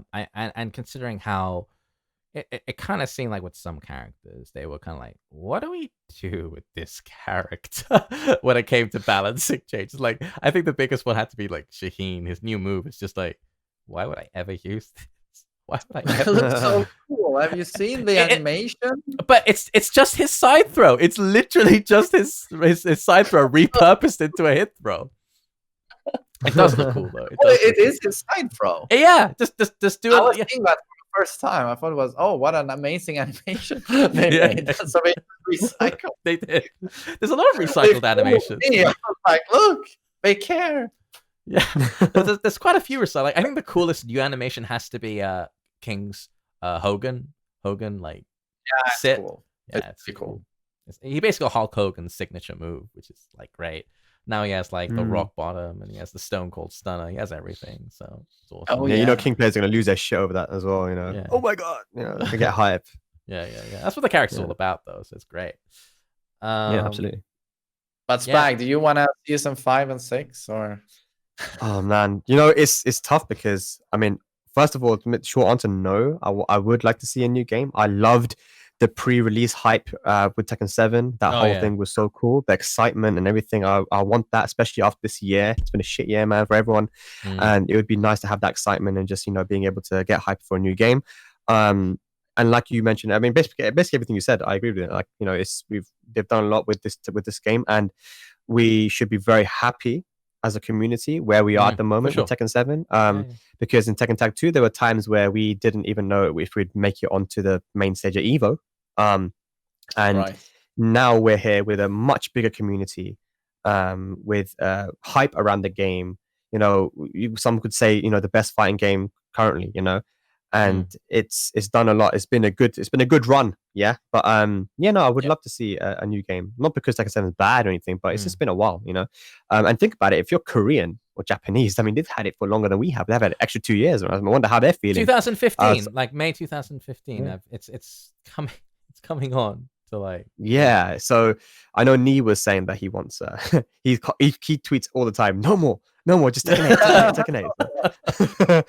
So yeah, I mean, I would love to see Tekken 8. Yeah. But that you know, that's kind of what the business model is these days. Games as a service, right? I mean, the cost of development's gone up. You want especially if it's a competitive driven game, you want it to last. And for that reason, I kind of imagine Tekken 8 in its own way is probably going to be kind of season 5. I don't see Tekken 8 as being this massively like groundbreaking, you know, innovative game that shakes the fundamentals of Tekken up. I think it's probably going to be quite conservative. And I imagine the shareholders. I really hope you're wrong. I really hope you're wrong. I hope I'm wrong too. But I imagine if I'm a shareholder at Bandai Namco, you're gonna be like, Tekken 7 did well. Another one of those, please. You know? Oh man. I think they need to identify as well why it did well. That's very important. I don't think, for example, everyone tells me that Akuma will be in the next game because Tekken did really well. I'm like, dude, come on, man. Akuma didn't need down 3 Hadouken, EX cancel, back 1, demon flip into 1 billion damage for Akuma to be hyped for the people. You know, he could have just been a completely different character, but just because he was in the game, I think was enough for people to get hyped. So that's one thing I think, you know, is just one thing they should identify, and just other things, you know, like what made the game hype. And I think visually it was really beautiful to watch. From Tag 2 to now, go watch Tag 2 matches, man, and you'll see just how beautiful Tekken 7 looks now with a new engine and stuff. You know, the animations and everything, rage arcs and rage drives, and it's a crowd pleasing game for sure. It's a crowd pleasing game. Yeah, it's a huge reason why it caught on Twitch and captured like a general public's attention. It looks hype, and it's much easier to digest and understand than Tag 2, where it's like, you know, people Supermaning in and like white flashes going. Like it was like, what is this? Yeah. So, long rounds as well. Yeah. Yeah. Exactly. Long rounds. Yeah, that's a big thing too. So I would like to see Tekken 8, and I would like to see a different game, and I want to see, like, you know, just innovation, you know, like just change it up a little bit and make it less volatile as well. Like, and give characters their identities back, man. Have some characters that have clear strengths and weaknesses like they did before, and you know, let's work off that and make an interesting game, and a deep, interesting game. Yeah. Yeah, I would love to see them, shake things up with Tekken 8. Trust me. I feel like Tekken 7 is in its own way like Tekken 5.7. I feel like not just since 2015, I kind of feel like we've all been playing the same game since 2005. Like I would love for Tekken 8 to really shake things up, but I doubt it. But we'll see. I'd love to be pleasantly surprised. Yeah. Well, I mean, at least we know they listen to the community, so maybe maybe they will. If we should maybe do a whole podcast just talking about what we want to do for Tekken 8, and see if they listen.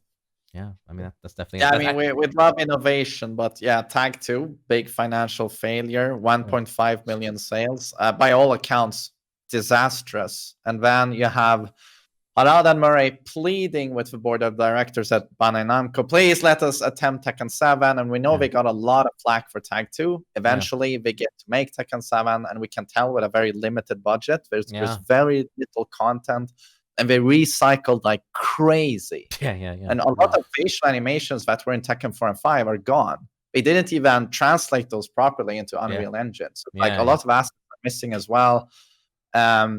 And now when they are probably working on Tekken 8, and the same board of directors are saying, don't take another fucking chance. You know what happened to Tag 2? Don't fix it if it ain't broken. Tekken 7 is selling like crazy.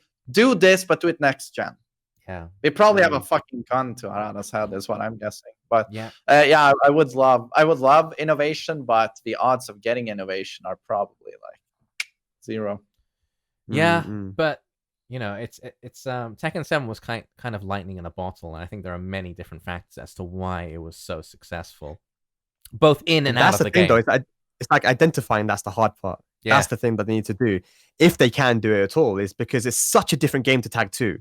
Like, you can't say, okay, so we changed a few things here from Tag 2 to Tekken 7, and it's super successful. So it must have been those few things. They changed so much. It's a completely different game. So to be able to identify what exactly brought people to this game, whether it was even just the legacy of it. Like, I remember I was at some conventions when they brought Tekken 7 pre-release, and I got a bunch of people coming to me like, I used to play Tekken 3 back in the day, and I saw this one, and I'm super excited to play it. And it's like, it's not necessarily got anything to do potentially with the system of the game, but it's just someone that went and came to a convention. He's like, oh, I know Tekken. I used to play Tekken 3 with King and Jin, and it looks amazing. Look at that, all the flashy rage art and that. Like, and then he's going around his play. So it could be anything, but it's to be able to identify that's the hard thing. But I really hope they can, and I trust them. I would love to see actually Tekken 8 further going into like the roots of what made Tekken such a kind of a global cultural phenomenon. And I think a lot of that is in Tekken 3. Like, Tekken 3 is still the game that most people think of when they think of Tekken. And there's a lot of reasons for that. I think when it was released, like, fighting games were much, much more popular than they are now, especially with like a general audience. I mean, fighting games were a spectacle back then. They were the system sellers because they looked better than other types of games. But nowadays, that's the exact opposite. Like, they're a very niche genre. But I think it's very. No, go on. Sorry. But I mean, I just wanted to say that it's still kind of nice to see that MK11 I heard was like the best-selling game of 2019. Yeah, like the best-selling fighting game, and it's insane. I think I saw in the States it was 4th behind like Call of Duty and the typical like NFL, that kind of stuff. It's in the top 5 in terms of best-selling fighting game. Best-selling game. It's like not only fighting game, but in a very large category. Like, it sold like crazy. Yeah, it did. Crazy good. Yeah. And I mean, Tekken 7 is like, we're probably gonna see 7 million sales. So that's awesome. But I guess a problem for Tekken 8 would be if the Street Fighter team get their shit together. That's a big thing. One of the reasons Tekken 7 did so well is because it kind of filled the hole where that Street Fighter 5 left, because that didn't really catch on. They made a lot of mistakes in that game's release. But like, it's interesting that you bring up Mortal Kombat. I mean, we're kind of going off on a big tangent here, but Mortal Kombat recently released this DLC for like to make the characters look like the Mortal Kombat 1 movie. So you have like Christopher Lambert as Raiden and stuff like that. And And that's cool because it just shows such a self-awareness about its own legacy, right? And it's tapping into that nostalgia. And I think Tekken should do that. It's one of the biggest things in its corner. Why haven't you released like legacy costume packs at this point? It's free money. It's free money. People would lap that shit up. I don't understand why they don't do it. I think like also outside of the game itself, like one thing I really see often is like with Street Fighter, Capcom and stuff is like collaborations for merch and stuff. Like you'll go to Uniqlo and you'll see like all these Street Fighter X Uniqlo sort of clothing and stuff. And that stuff does not exist with Tekken, man. Yeah. Like everybody has been begging. People have been messaging me like, Spag, can you talk to someone about getting, you know, more official merchandise for Tekken, you know, whether it be, I mean, we've got this thing, I've got this, it's only at the finals you really get a Tekken World Tour, but I've got this like little water bottle. Yeah, here we go. I have it. Yeah. And I have that too. You only get merch. Do I have something else there? I've got a little bag as well, maybe, but I mean, you only get them at the finals. I wish they would do more of that because, you know, you want to, people are just ready to give their money away, man. Like, and it might do good for the brand as well for Tekken, you know, just generally if you do like collaborations with different companies and have like all these clothing and stuff. I don't know. It's a popular game. People know about the game, you know, even if they don't play it, people know about Tekken because of Tekken 3 and stuff like that. So, you know, if you can do some of that, it'd be really cool.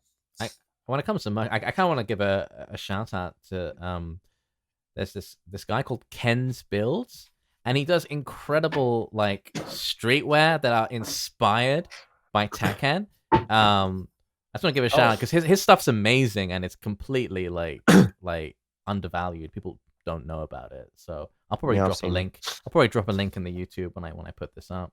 But yeah, like maybe this one, Aria. Oh man, you got lots of stuff. The little this was all at the finals at Thailand, so they give you like a little goodie bag, and then you can you got like a badge, a water bottle, and little bag like this. And but even that's fairly bland. Like, you know, like put like it's pretty bland. Like it's just like Tekken 7. Tekken 7. It's a bag with like 7 stick on it. Bag is lost. Check this shit out. That's sick. That's sick. But the artwork is amazing. Imagine like JB style, man. One idea I had is like for master events. Like if you had a France master event, you'd have a French character. Like I know Lily's not technically French yet, but like you have Lily on the JB style T-shirt available from when the master event starts to when it finishes, and it's available online and at the event itself. For versus fighting, for example, master event in UK, you have Steve. For the Korea master event, you'd have Horang, and like these ideas. I mean, they could do so much more with like the merchandise and stuff. They do it a lot in Japan. You ever go to Japan, you'll get like their tournaments and you have like official Tekken T-shirts for it, you know. They did a pre-release as well with Heihachi and Law. I got the Asuka one, Low High game out from the Osaka Challenger because she's an Osaka character, I believe, Asuka. So they made special T-shirt for that event. I think that kind of stuff would just be cool as well, man. Just get it going, man. Like outside of the game as well, there's things that can be done to make the game more popular, I think. Yeah. I just like to see Tekken be more aware of its own legacy. And like going again back to Mortal Kombat, like everyone kind of dropped off the Mortal Kombat boat from Mortal Kombat 4 up until 8. Like, does anybody even remember like Armageddon, Deadly Alliance? And then MK9 was like a reboot, and it's like, hey, we're just doing MK 1, 2, 3 again, but in 3D, and it's even the same story, and we know what you guys like, and we know what you associate Mortal Kombat with. It just showed a really keen self-awareness of the appeal of the brand.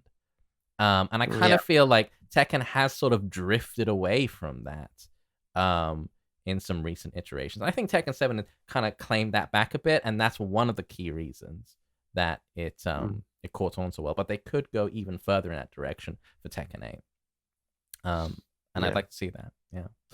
Let's see, man. I'm just hyped for the pre-release stuff again, man. Just want to get hyped for a build up for the game because Tekken 7 was so fun to build up, and our community is so much bigger now. Yeah, so much bigger, man. I remember Tag 2, you only get like 3 streams at any one time, or 3 or 4 streams, and now you got pages and pages of people streaming the game.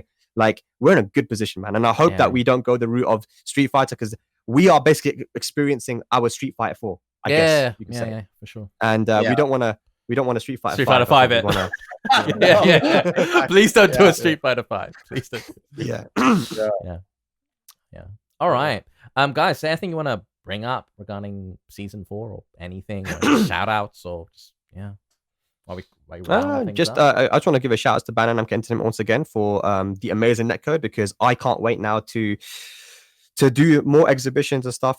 I'm planning to do things with Pakistan, Saudi Arabia, USA, and all sorts of things now. I'm like planning to do. I've already been doing a lot of exhibitions, and I want to do a lot more now, just to provide some content and fun for people during this pandemic. So this has made it a lot easier and more hype and doable.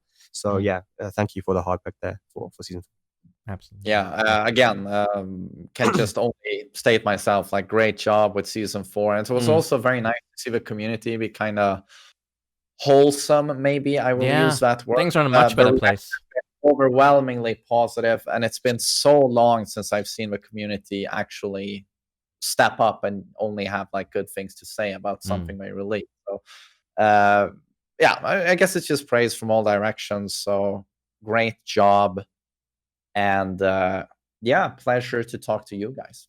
Yeah. See you, man. Likewise. Absolutely. Yeah, the pleasure is all mine. And yeah, thank you to Bandai Namco for a really good patch. Parada-san, Michael Murray, all the Tekken devs, you did a great job. So thank you very much. It's super, super appreciated.